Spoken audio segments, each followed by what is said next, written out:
ಆತ್ಮೀಯ ಬಂಧುಗಳೇ, ಶ್ರದ್ಧೆಯ ತಂದೆ ತಾಯಿಂದಿರೆ, ನಲ್ಮೆಯ ಸಾಹಿತ್ಯಾಭಿಮಾನಿಗಳೇ, ಕನಕದಾಸರ ಒಂದು ಕೀರ್ತನೆ ಎಲ್ಲರೂ ಮಾಡುವುದು ಹೊಟ್ಟೆಗಾಗಿ, ಗೇಣು ಬಟ್ಟೆಗಾಗಿ ಅಂತ ಹೇಳಿ ಕೇಳಿದ್ದೀರಾ ಅನ್ಕೊಂಡಿದ್ದೀನಿ. ತುಂಬ ಸುಂದರವಾದಂಥ ಕೀರ್ತನೆ ಇದು. ಎಷ್ಟು ಸತ್ಯ ಅಂತ ಅನಿಸ್ಬಿಡುತ್ತೆ ಅಲ್ವಾ?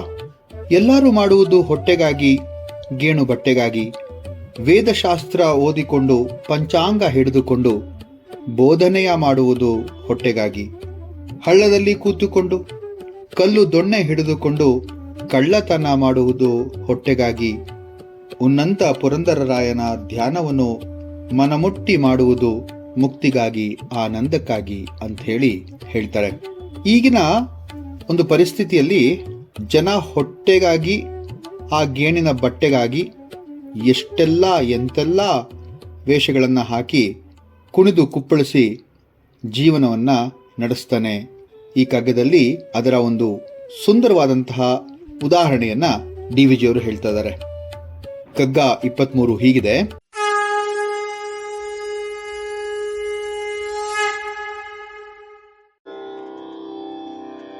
ತಿರುಗಿ ತೊಳಲುವುದು, ತೀರಿದನ್ನ ಉಣ್ಣುವುದು, ಮೆರೆದು ಮೈ ಮರೆಯುವುದು, ಹಲ್ಲ ಕಿರಿಯುವುದು, ಮರಳಿ ಕೊರಗಾಡುವುದು, ಕೆರಳುವುದು, ನರಳುವುದು, ಇರವಿದೆ ನೊಣರಗಳೇ ಮಂಕುತಿಮ್ಮ ಮಂಕುತಿಮ್ಮ.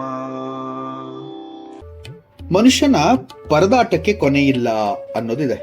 ತೊಳಲಾಡ್ತಾನೆ ಅಂದ್ರೆ ಸುಸ್ತಾಗ್ತಾನೆ, ತಿರಿದು ಉಣ್ತಾನೆ ಅಂದ್ರೆ ತಿರುಗಿ ಪರದಾಡಿ ತಿರುಗಾಡಿ ಊಟ ಮಾಡ್ತಾನೆ ಅಂದ್ರೆ ಅನ್ನವನ್ನ ಪಡ್ಕೊಳ್ತಾನೆ ಅಂತ. ತಿರುಗಿ ತೊಳಲುವುದು, ತಿರಿದನ್ನ ಉಣ್ಣುವುದು, ಮೆರೆದು ಮೈ ಮರೆಯುವುದು, ಹಲ್ ಕಿರಿಯುವುದು. ನೋಡಿ, ಹಲ್ಲ ಕಿರಿಯುವುದು ಎಷ್ಟು ಚೆನ್ನಾಗಿದೆ. ಮನುಷ್ಯನ ಪರದಾಟಕ್ಕೆ ಕೊನೆಯಿಲ್ಲ. ಅವನು ಜೀವನ ಪರ್ಯಂತ ಪರದಾಡಿ ತಿರುಗಾಡಿ ಪೇಚಾಡಿ ಕಾಡಿ ಬೇಡಿ ಹೊಟ್ಟೆ ಹೊರತಾನೆ. ಪಡೆದಿದ್ದು ಹೆಚ್ಚಾದ್ರೆ ಅಹಂಕಾರದಿಂದ ಮೆರಿತಾನೆ. ನಾನೇನೋ ಸಾಧಿಸಿಯೇ ಬಿಟ್ಟಿದ್ದೇನೆ ಅಂತ ಹೇಳಿ ಗರ್ವ ಪಡ್ತಾನೆ. ಪಡೆದಿದ್ದನ್ನ ಉಳಿಸ್ಕೊಳ್ಳಲು ಏನೆಲ್ಲ ಮಾಡ್ತಾನೆ. ಎಲ್ಲರ ಮುಂದೆ ಹಲ್ಲು ಕಿರಿದು ಗಿಂಜ್ತಾನೆ, ಕಾಡಿ ಬೇಡ್ತಾನೆ. ಅವನು ಅನ್ಕೊಂಡಿದ್ದು ಆಗ್ಲಿಲ್ಲ ಅಂತಂದಾಗ ಸಿಟ್ಟು ಬರುತ್ತೆ, ಕೋಪಗೊಳ್ತಾನೆ, ನರಳ್ತಾನೆ. ಇದರೆಲ್ಲದರ ಒಳಗೆ ಏನಿದೆ, ಇದು ಯಾವ ತರನಾದಂತಹ ರಗಳೆ ಎಂದು ಪ್ರಶ್ನಿಸ್ತಾರೆ ಡಿ.ವಿ.ಜಿ. ಅವರು. ಡಿ.ವಿ.ಜಿ. ಅವರ ಪ್ರಕಾರ ಇಷ್ಟೆಲ್ಲ ಮಾಡುವುದು ಸತ್ವವಿಲ್ಲದ ಒಣರಗಳೆ ಅಂತ ಹೇಳ್ತಾರೆ. ಇಷ್ಟು ಮಾಡುವುದರಲ್ಲಿ ಯಾವ ಪುರುಷಾರ್ಥ ಸಾಧನೆಯೂ ಇಲ್ಲ. ಹೊಟ್ಟೆ ಹೊರೆಯುವುದಕ್ಕೋಸ್ಕರ ಮನುಷ್ಯ ಏನೆಲ್ಲಾ ವೇಷವನ್ನ ಧರಿಸಿ ವಿಧ ವಿಧವಾದಂತಹ ನಾಟಕವನ್ನಾಡಿ ಜೀವನವನ್ನ ಮಾಡ್ತಾನೆ. ಅದು ಯಾಕೆ? ಉದರ ನಿಮಿತ್ತಂ ಬಹುಕೃತ ವೇಷಂ ಅಂತಾರಲ್ವಾ, ಪಾಪಿ ಪೇಟ್ ಕಾ ಸವಾಲ್ ಅಂದಿಲ್ವೇ? ಎಲ್ಲರಲ್ಲೂ ಕೂಡ ಈ ತರನಾದಂತಹ ವ್ಯರ್ಥದ ಹೋರಾಟ, ಪರದಾಟ, ಅಂಜುವಿಕೆ, ಗಿಂಜುವಿಕೆ, ಬೇಡುವಿಕೆ, ಕೋಪ, ತಾಪ, ವೈಷಮ್ಯ, ನರಳಾಟ, ಇದೆಲ್ಲದಕ್ಕೂ ಕೂಡ ಕವಡೆ ಕಾಸಿನ ಕಿಮ್ಮತ್ತಿಲ್ಲ ಅಂತ ಹೇಳ್ತಾರೆ ಡಿ.ವಿ.ಜಿ. ಅವರು. ಮರಳಿ ಕೊರಗಾಡುವುದು, ಕೆರಳುವುದು, ನರಳುವುದು ಅಂತ ಕೇಳ್ತಾರೆ. ನಾವು ಎಣಿಸಿದಂತ ಆಗದೆ ಇದ್ದಾಗ ಸಂಕಟ ಪಡ್ತೀವಿ. ನಾವು ಈ ರಸಾನುಭವವಿಲ್ಲದಂತಹ ಜೀವನ ಅದು ಒಂದು ಬದುಕು, ಆ ಬದುಕೇ ಅಲ್ಲ ಅಂತಾರೆ. ನೀರಸವಾದಂತಹ ಜೀವನದಲ್ಲಿ ಏನಿದೆ ಸ್ವಾರಸ್ಯ? ಅತೃಪ್ತಿಯಿಂದ ಬಾಳುವ ಬಾಳಿಗೆ ಅರ್ಥನೇ ಇಲ್ಲ ಅಲ್ವಾ? ಸಾರವಿಲ್ಲದ, ಉತ್ಸಾಹವಿಲ್ಲದ, ನೀರಸವಾದಂತಹ ಜೀವನ ಜೀವಿಸೋದ್ರಿಂದ ಆ ಜೀವನಕ್ಕೆ ಅರ್ಥ ದೊರೆಯುವುದಿಲ್ಲ.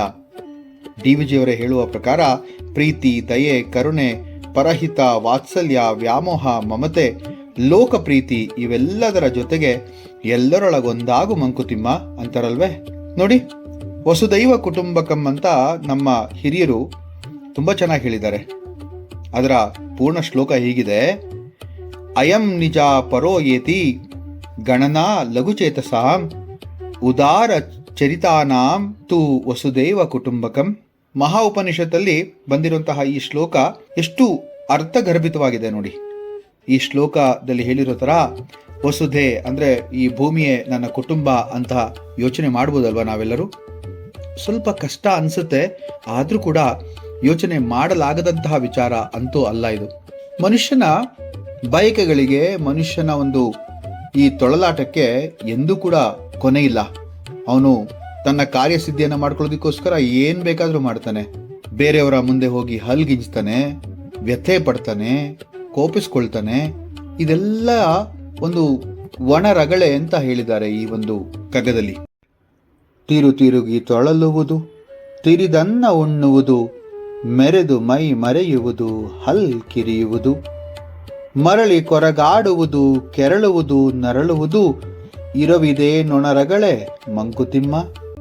ಈ ಕಗ್ಗದಲ್ಲಿ ಹೇಳಿರೋ ಹಾಗೆ ನಾವೆಲ್ಲರೂ ಕೂಡ ಈ ಒಣರಗಳೆಗಳನ್ನ ಬಿಟ್ಟು ದೈವಚಿಂತನೆ, ಆತ್ಮಾವಲೋಕನವನ್ನ ಮಾಡಿಕೊಂಡು ಜೀವನದ ಸಾರ್ಥಕತೆ ಕಡೆಗೆ ಮನಸ್ಸು ಮಾಡೋಣವೇ? ಮುಂದಿನ ಕಗ್ಗದೊಂದಿಗೆ ಮತ್ತೆ ಭೇಟಿಯಾಗ್ತೇನೆ. ನಮಸ್ಕಾರ.